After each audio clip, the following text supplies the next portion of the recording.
السلام علیکم ورحمۃ اللہ تعالیٰ وبرکاتہ۔ مالدار بننا ہے نا آپ کو، مالدار بننا کوئی بڑی بات نہیں ہے۔ آپ نے بہت بڑے بڑے مالداروں کو دیکھا ہوگا، آپ سوچتے ہوں گے کہ اتنی دولت اتنا پیسہ آتا کہاں سے ہے۔ مالدار بننا کوئی بڑی بات نہیں ہے، آپ بھی مالدار بن سکتے ہیں۔ میں گارنٹی دیتا ہوں آپ بھی مالدار ہو سکتے ہیں۔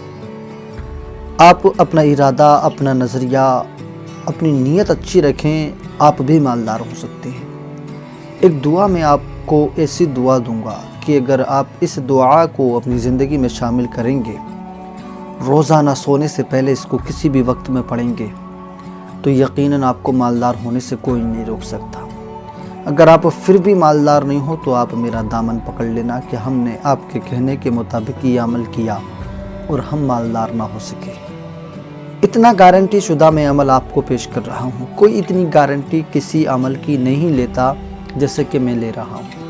اگر آپ اس عمل کو کر کے بھی دولت والے نہ بنے، امیر نہ بنے، تو میرا دامن پکڑ لینا۔ کیا آپ نے بتایا تھا، ہم نے کیا اور ہمیں نہیں ملا۔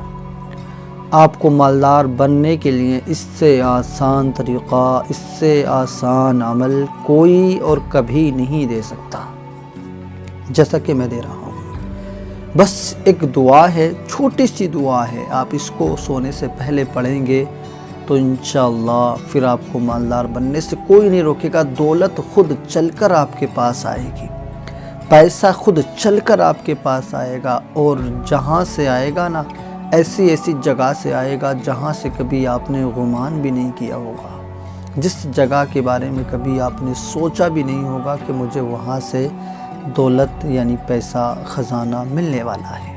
آپ کو ایسی جگہ سے دولت ملے گی۔ آپ کو کرنا کیا ہے؟ اول بات تو آپ اپنی نیت، اپنا نظریہ اچھا رکھیں۔ میں یہ نہیں کہتا آپ کی نیت خراب ہے، آپ کا نظریہ اچھا ہے۔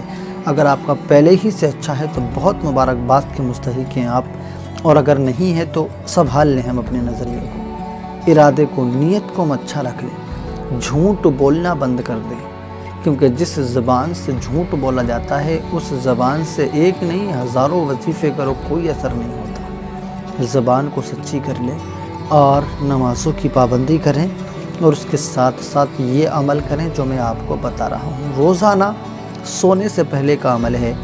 اب اس کو آپ کسی بھی وقت میں کر سکتے ہیں، ظہر کے بعد، عصر کے بعد، مغرب کے بعد، عشاء کے بعد، فجر کے بعد، جس نماز کے بعد چاہیں آپ اس نماز کے بعد کر لیں، مگر سونے سے پہلے اس کو ضرور کر لیں۔ اگر آج ہم نے ظہر کے بعد کیا ہے تو کل کو عشاء سے پہلے یعنی سونے سے پہلے ہم کو دوسری مرتبہ پڑھ لینا ہے۔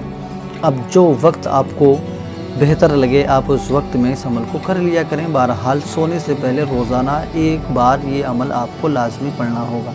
وہ عمل کیا ہے اور کیسے پڑھیں گے میں بتاتا ہوں۔ مثلاً آپ نے عشاء کے بعد پڑھنے کا آغاز کیا اور روزانہ یہی ارادہ بھی کیا ہے کہ ہم عشاء کے بعد ہی پڑھیں گے۔ آپ نے عشاء کی نماز مسجد میں پڑھی ہے، اگر کوئی خواتین ہے تو انہوں نے گھر پہ پڑھی ہے۔ بہرحال آپ نے مسجد سے نماز پڑھ کے گھر چلے جانا ہے، چاہیں تو مسجد میں بیٹھ کر بھی آپ یہ عمل کر سکتے ہیں، اور آپ نے اول میں ایک مرتبہ، صرف ایک مرتبہ درود ابراہیمی یا اس کے علاوہ کوئی اور درود پاک بس ایک مرتبہ پڑھنا ہے۔ ایک مرتبہ درود پاک پڑھنے کے بعد میں آپ نے 450 مرتبہ حسبنا اللہ ونعم الوکیل، صرف اتنا ہی پڑھنا ہے۔ حسبنا اللہ ونعم الوکیل، چاہیں تسبیح پہ پڑھ لیں جو 100 دانے کی تسبیح آتی ہے، چاہیں آپ انگلیوں کے نشانات پہ پڑھ لیں۔ حسبنا اللہ ونعم الوکیل 450 مرتبہ پڑھیں۔ اس کے بعد پھر ایک مرتبہ درود ابراہیمی جو آپ نے اول میں پڑھا تھا، اور روزانہ اس کو پڑھیں آپ 41 دن تک۔ یقیناً آپ دیکھنا اللہ کریم آپ کے گھر کو دولت سے بھر دے گا، اتنی دولت کی فراوانی عطا فرمائے گا جس کے بارے میں کبھی آپ نے خود نے بھی نہیں سوچا ہوگا کہ اللہ تعالیٰ مجھے اتنی دولت عطا فرمائے گا۔